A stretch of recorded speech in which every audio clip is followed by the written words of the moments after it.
صبح بدا من طلعته. حضرت عمر فاروق رضی اللہ تعالیٰ عنہ رات کا وقت ہے، چہرے پہ نقاب ڈال کے گلی میں گھوم رہے تھے. میں بھی گلی میں نکلتا ہوں، آپ بھی نکلتے ہیں، لیکن مقصود یہ ہے کہ ذرا پتہ کریں باہر کی ہوا کیسی ہے. مقصود یہ ہے کہ پتہ کریں کہ آج برگر کس دکان کا اچھا ہے، معلومات کریں کہ محلے کی سیاست کس رخ جا رہی ہے. وہ بھی نکلتے تھے، لیکن مقصود یہ نہیں تھا. مقصد سمجھ گئے تھے نا، وہ اس لیے نکلتے تھے کہ پتہ کروں کوئی دکھی تو نہیں، کوئی تکلیف میں تو نہیں، کوئی آزمائش میں تو نہیں. دیکھیں نا، کام وہی ہے، میں بھی کرتا ہوں، آپ بھی کرتے ہیں، ساری دنیا کرتی، لیکن وہ ایکم احسن عملا، کردار کس کا ستھرا ہے، ذہن کس کا اونچا ہے، ذوق کس کا بڑا ہے. زندگی وہ بھی بتا گئے، ہم بھی گزار رہے ہیں، لیکن وہی کمزور باتیں اور وہی روایتی گفتگو اور وہی لب و لہجہ اور وہی دنیا داری کے مخصوص سی ہماری گفتگو، فلاں کیا کر رہا ہے، کہاں پہنچ گیا. اگر پیسے کسی نے نہیں کمائے تو کہاں نکھٹو ہے تب نہیں کمائے، اور اگر زیادہ کما لیا تو کہنے لگے ایک نمبر طریقے سے تو نہیں کمائے جا سکتے، یہ کوئی غلط رستہ بڑی گفتگو ہے. بس نشستن گفتن برخاستن. تو اعلیٰ کام، اعلیٰ کردار ان لوگوں. حضرت عمر گزر رہے تھے تو غلام ساتھ تھا. ایک شخص کو دیکھا کہ مدینے کے باہر خیمہ لگایا ہوا ہے. بھئی خیریت ہے، یہاں خیمہ کو لگایا؟ کہنے لگا امیر المومنین سے ملنے آیا ہوں. رات ہو گئی تھی تو سوچا یہیں قیام کر لیتا ہوں، صبح ان سے ملوں گا. تو فرمایا اندر کسی کے درد سے کراہنے کی آواز آتی ہے.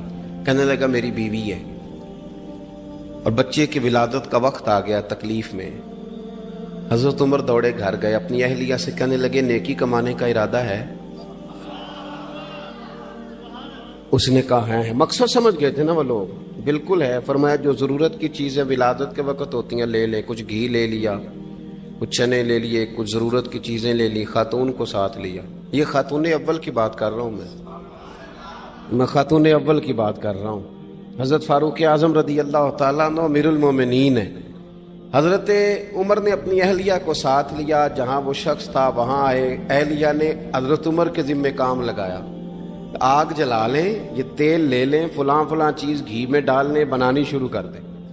فاروق اعظم نے ہاتھ کے اندر پکڑا ہوا برتن، چمچہ، ڈوئی بھی آخ لی دے، پنجابی ہے نا ہم، تو وہ کام کر رہے ہیں، چلا رہے ہیں، آگ جلا رہے ہیں. خاتون اندر ڈیوٹی کر رہی.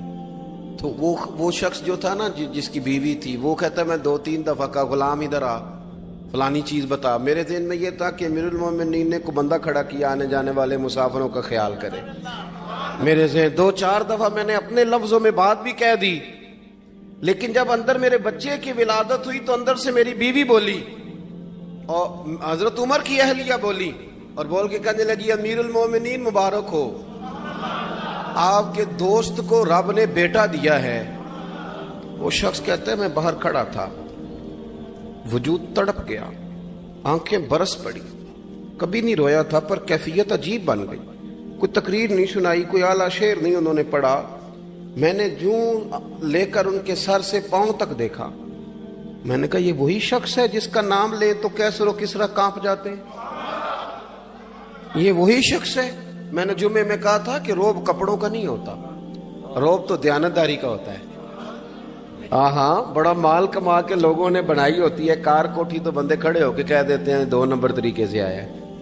اور 13ویں-14ویں گریڈ کا ملازم ہو تو اس کے سامنے بہت بڑا افسر ڈر رہا ہوتا ہے یار بندہ دیانتدار ہے، یہ رشوت نہیں لیتا، سفارش نہیں مانتا، یہ میرٹ پہ کام کرتا ہے.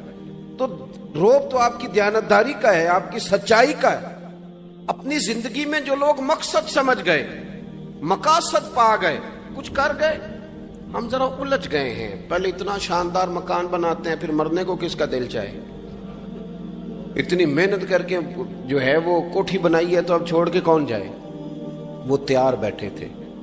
انہیں نبی کریم نے کہا تھا کن فی الدنیا کانک غریب او عابر السبیل، تم نے مسافروں کی طرح رہنا ہے. او میرے بھائی، کبھی دیکھا ہے ایئرپورٹ پہ مسافر لڑتا ہو کہ میں نے یہ جگہ خریدنی ہے؟